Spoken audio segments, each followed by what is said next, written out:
Peter Sands is the Executive Director of the Global Fund, and he joins me now here in the studio. Thanks for coming in for us today. Let's just start with some of your ambitions. You've got very ambitious targets. How feasible is your pledge to end these epidemics worldwide?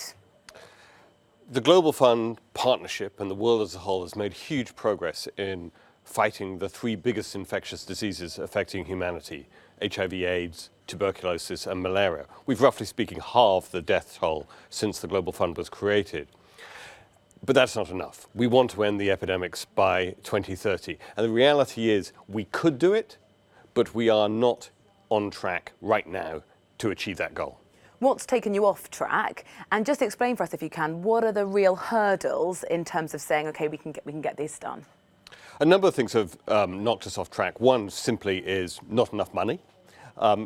But also, the diseases themselves are formidable adversaries. We're seeing increasing resistance, and even mosquitoes becoming resistant to the insecticides we use in bed nets. And so it's a combination of challenges that we have faced. To get back on track, we obviously need more money, but we also need more innovation, more collaboration, and more leadership to drive effective execution.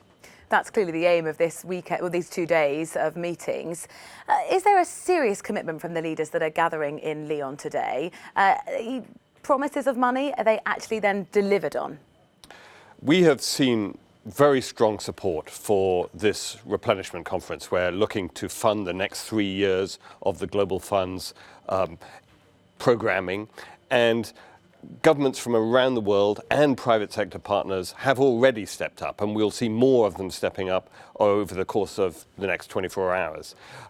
Our experience has been actually that when donors make pledges, they do follow through. We do get the money, and then our job is to make sure we get the maximum impact out of it in terms of lives saved and progress towards ending the epidemics. Money, of course, is central to what's happening over the next 2 days, but also the cost of these drugs has been something that's come up. We've heard about it earlier on the programme and just now in that piece about tuberculosis. Tuberculosis, malaria, often this is affecting people, poor people in poorer countries. Is there concern that pharmaceutical companies aren't particularly interested there because there's less of a market to then buy these drugs? Well, there's a couple of different problems there. One is the problem of the cost of the drugs. And one of the advantages of the Global Fund is that by pooling all the procurement, we are a very effective buyer. So, for example, antiretroviral medicines, which when they first came out cost about $10,000 per person per year, our cost for them is now around $80 per person per year, a dramatic reduction. And that's because we've been a tough purchaser, but also a partner with the pharmaceutical companies. The other issue, and you see more of that in the TB world, is simply that there isn't an incentive to produce the drugs in the first place. And so we are working in partnership with the industry to identify those kinds of areas, pediatric TB drugs, for example, where it's really important to create the kind of incentives and partnership to bring these products to market in the first place.